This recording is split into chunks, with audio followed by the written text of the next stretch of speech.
ay dadako sa ating banal na hapunan.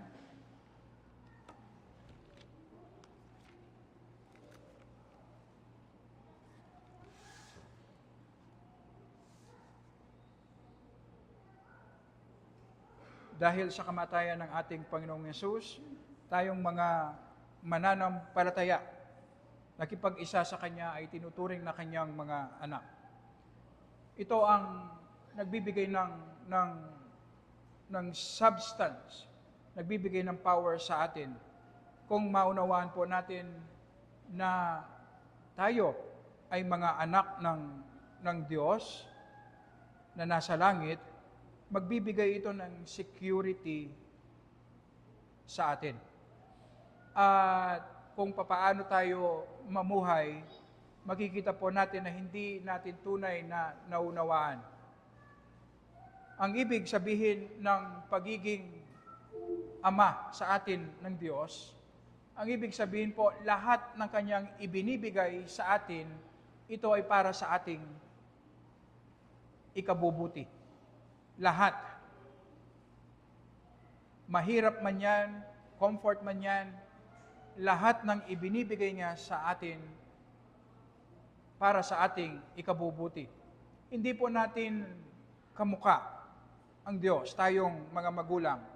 Tayong mga magulang, kahit na masama, kahit na hindi makakabuti para sa ating mga anak, ay ibinibigay natin. Kaya nasisira ang ating mga anak. Hindi po ganyan ang Panginoon. At purihin ang Panginoon, hindi natin siya katulad. Ang ibinibigay sa atin ng Panginoon ay lahat ng makabubuti lamang. At kung tignan po natin ang ating buhay at i-connect natin sa pagiging ama ng Diyos sa atin, ano man ang ating kalagayan, magbibigay ito ng security sa atin. Ang ibig sabihin, ano man ang pinagdadaanan nating mahirap, hindi man natin naunawaan kung papaano, kailangan natin yan para sa ating ikabubuti. Magko-contribute yan para marating natin ang glory. Ang ibig sabihin po, lahat ng pangyayari sa ating buhay, ino-overrule ng Panginoon, ginagamit niya lahat para sa ating ikabubuti. Walang exemption. Lahat para sa ating ikabubuti. Magbibigay ito ng security, stability sa isang mananampalataya. At ang ganitong klaseng pangako ng Panginoon, hindi po yan nakadepende sa ating performance. Hindi po. Iyan ang isang pinapatay natin sa ating sarili. Na nakikita natin ang relasyon natin sa Panginoon base sa ating performance. Hindi po. Hindi. Mag-fail man tayo, magkasala man tayo, hindi nagbabago ang pag-ibig at acceptance ng Panginoon. Ang katotohanan na tayo ay Kanyang mga anak. Kaya sa anumang sitwasyon at kalagayan sa buhay, kung maunawaan natin, ma-appreciate po natin ang katotohanan ito, na ang Diyos na nasa langit ay ang ating Ama. At naging posible ito dahil sa dugo ng ating Panginoong Yesus. Siya ay nabuhay ng perfect at namatay sa cross bilang ating kahalili. At inadapt tayo ng Panginoon sa Kanyang pamilya alang-alang kay Jesus na Kanyang anak. At ang banal na hapunan ang isang special na means of grace para sa atin, para i-preach ng Panginoon sa pamamagitan ng mga elemento ang mabuting balita na sa pamamagitan ng kamatayan ng Panginoong Yesus sa cross na nire-represent ng tinapay at kopa ay inaring ganap tayo ng Panginoon. Pinatawad ang lahat ng ating mga kasalanan. Merong glory at siguradong mararating natin ang glory na naghihintay sa atin. At ngayon pa lamang, pwede na natin ma-enjoy ang ating Panginoon na ating Ama. Kasi meron tayong access sa Kanyang banal na trono. At bilang tugon po natin sa mensahe ng Panginoon sa pamamagitan ng banal na hapunan na inuulit ni-reaffirm ng Panginoon ang kanyang commitment at pag-ibig sa atin. Bilang tugon po ay i-commit natin muli ang ating sarili na tayo ay mabubuhay ayon sa pagsunod sa kalooban ng Panginoon at bilang isang iglesia na ito ang disenyo ng Panginoon sa bawat isa sa atin. Lahat po ng mga members, tatayo po tayo at basahin po natin ang ating tipan na ito ang paraan natin para i-recommit natin ang ating commitment sa pagsunod sa Panginoon. Pangunahan po tayo ni Brother Archie.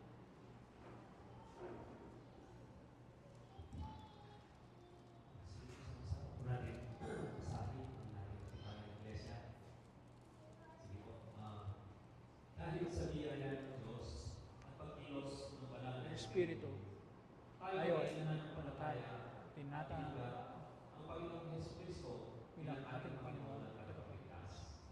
At upang ipahayag ang ating mananampalataya, tayo ay nagpapautismo sa pangalan ng Anak at ng Espiritu Santo.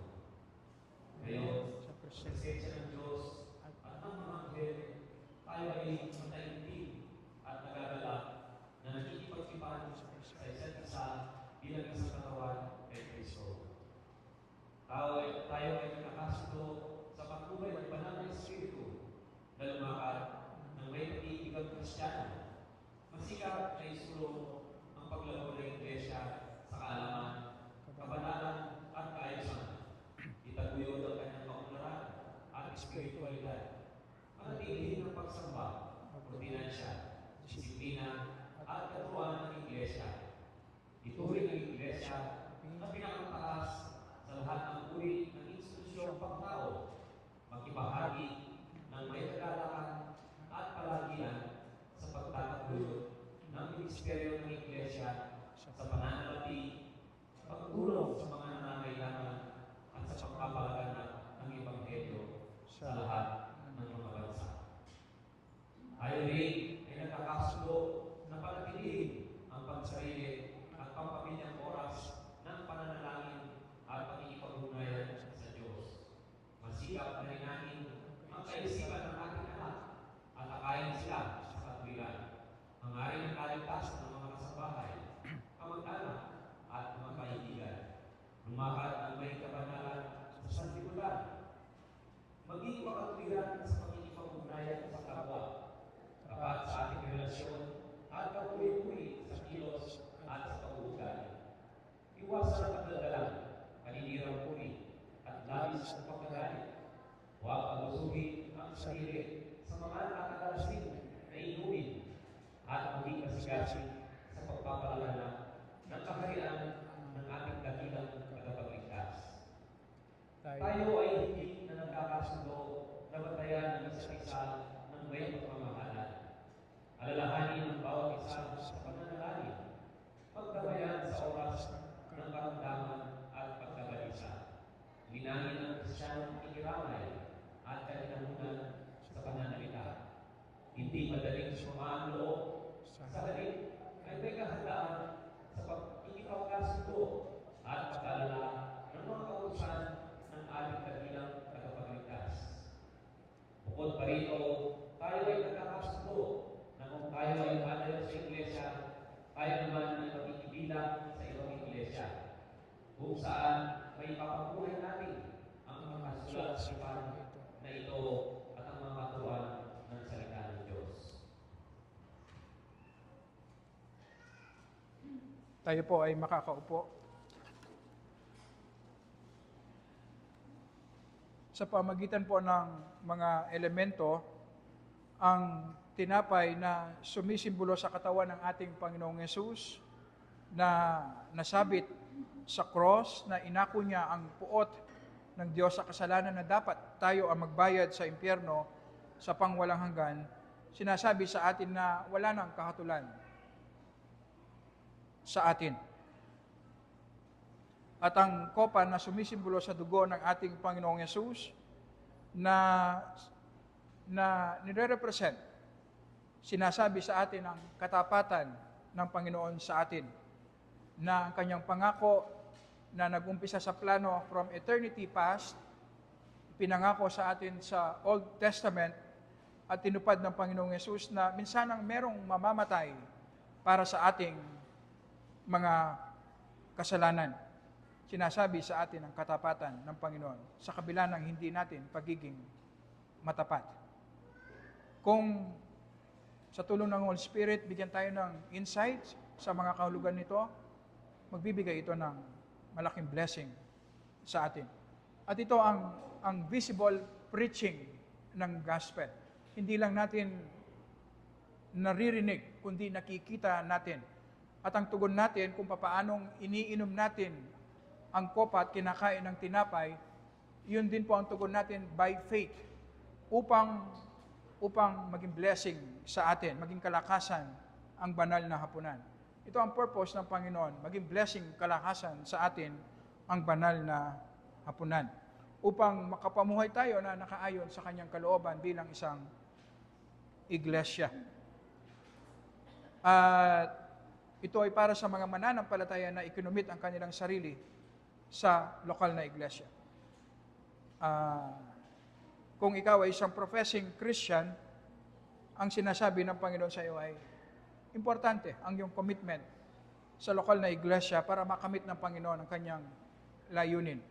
Hindi kalooban ng Panginoon na i-isolate mo ang iyong sarili. Walang ganong klaseng Kristiyano sa Biblia. Kailangan ng commitment sa isang lokal na iglesia. Sa mga hindi mananampalataya, ang sinasabi ng banal na hapunan, hindi ka parte ng pamilya ng Panginoon. Tama, ito ay masakit.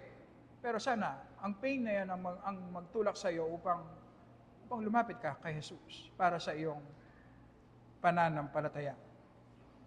At bago po natin ipamigay ang mga elemento, aawit pa tayo ng isa, ang ating hymn, Behold the Lamb. Lahat po tayo ay tatayo.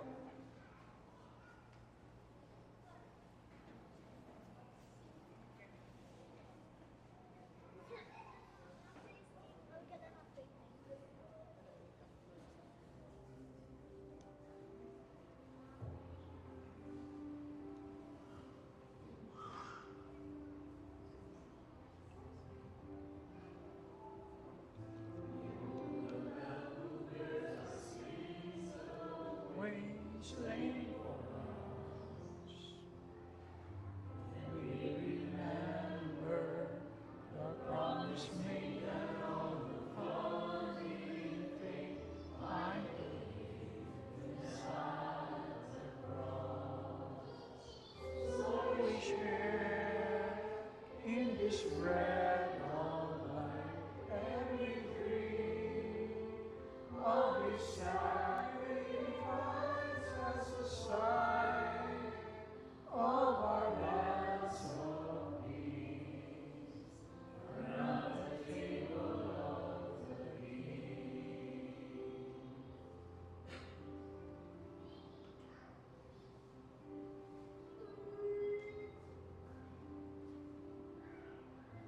The body of our Savior Jesus Christ, Lord.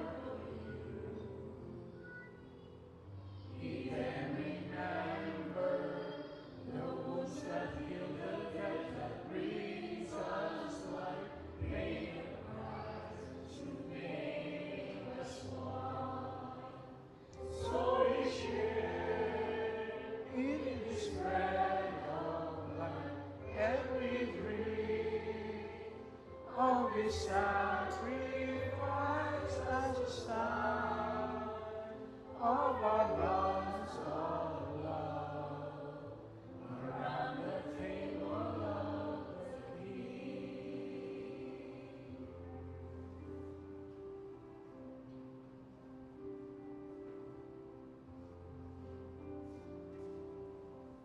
The blood that cleanses every stain of sin shed. We can remember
Makakasama po natin si Brother RJ, Brother Archie, sa pamimigay po ng mga elemento at makakatulong po sa atin na habang ibinibigay sa atin ay i-meditate po natin ang tinapay na sumisimbolo sa katawan ng Panginoong Yesus na inabsorb niya ang puot ng Diyos na dapat para sa akin.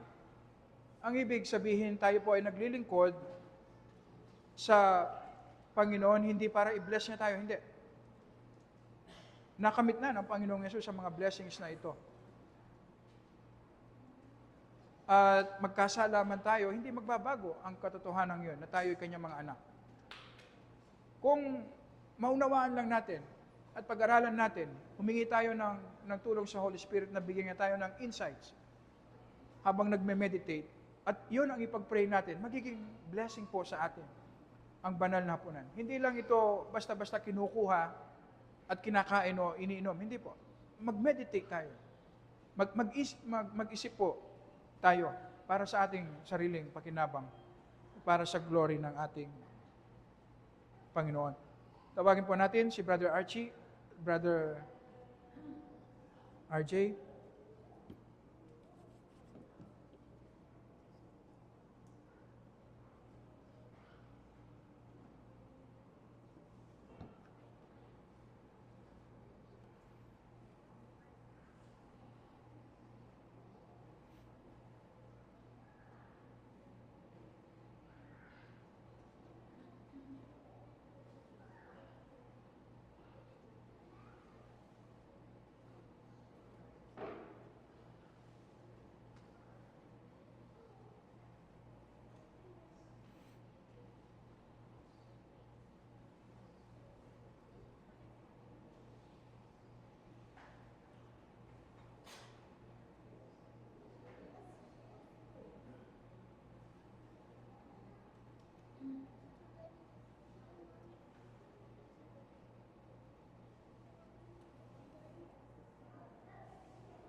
Tayo po ay tatayo.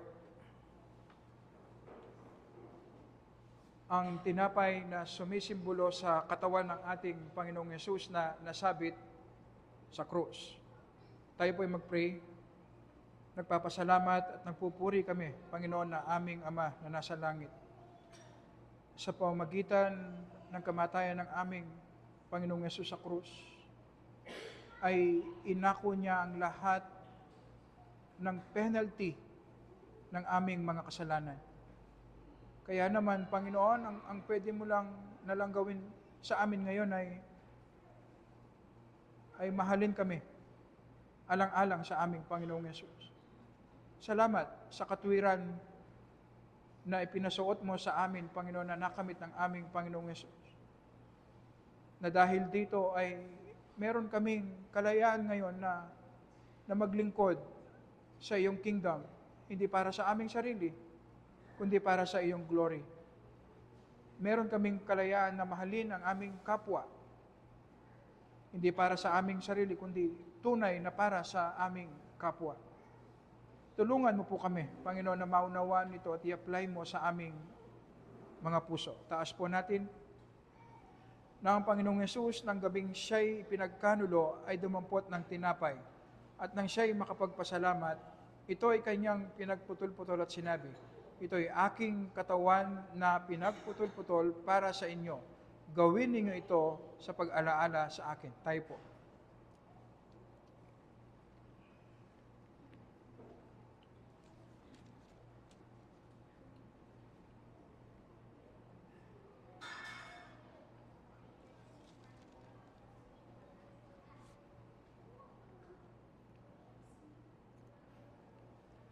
Ang kopa na sumisimbolo sa dugo ng ating Panginoong Yesus na nabuhos nung siya'y namatay sa krus. Na sinasabi sa atin na matapat ang Panginoong Yesus sa kanyang pangako na minsan siyang mamamatay para sa ating mga kasalanan. At patuloy na magiging matapat ang Panginoon sa atin bilang ating Ama. Dahil ito ay hindi nakadepende sa atin. Nakadepende sa kamatayan ng ating Panginoong Yesus para sa atin. Tayo po ay manalangin. Nagpapasalamat po kami, Panginoon, sa kabila ng maraming pagkakataon, Panginoon, na hindi kami tapat sa iyo. Tumatalikod kami sa iyo. Hindi kami nagiging grateful sa iyo, Panginoon, sa saganang biyaya na binibigay mo sa amin. Patawad, Panginoon, na mas nakikita naming attractive, Panginoon, ang mga bagay sa mundong ito. Bigyan mo po kami ng spiritual light, Panginoon, na maunawaan at makita namin ang mga tunay na kayamanan na nakamit ng Panginoong Yesus para sa amin na willing mong ibigay at iparanas sa amin, Panginoon. Salamat sa iyong katapatan. Sa gayon ding paraan ay kinuha niya ang kopa pagkatapos magapunan na sinasabi, ang kopang ito'y siyang bagong tipan sa aking dugo. Gawin ninyo ito tuwing kayo'y iinom nito sa pag-alaala sa akin. Tayo po.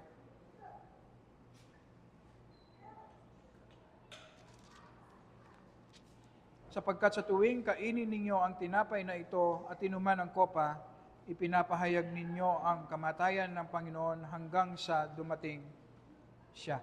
Salamat po, Panginoon, sa means of grace na ito, sa visible preaching ng iyong mabuting balita.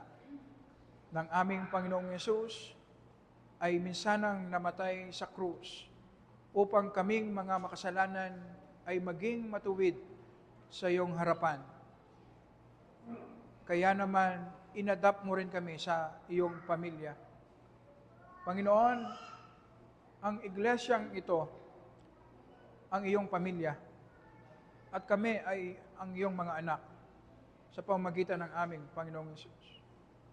Tulungan mo po kami, Panginoon, na tunay naming makita ang aming mga sarili kung sino kami sa iyong harapan sa pamamagitan ng aming Panginoong Yesus. Sa ganong paraan, Panginoon, magbago ang aming mga buhay, magbago ang aming pananaw, maging optimistic kami, Panginoon, na ang lahat ay ginagawa mo para sa ikasusulong ng iyong gawain. Kahit ang aming mga failures, Panginoon, pagkakasala, kahit ang mga ito ay hindi pwedeng hadlangan ang iyong ginagawang mabuti sa aming mga buhay dahil hindi nakadepende sa aming mga sarili ito. Ang iyong pangako ay nakadepende sa kung ano na ang ginawa ng aming Panginoong Yesus para sa amin. Kaya ito'y siguradong mangyayari. Sa pangalan po ng aming Panginoong Yesus. Amen. Amen. Makakaupo na po tayo.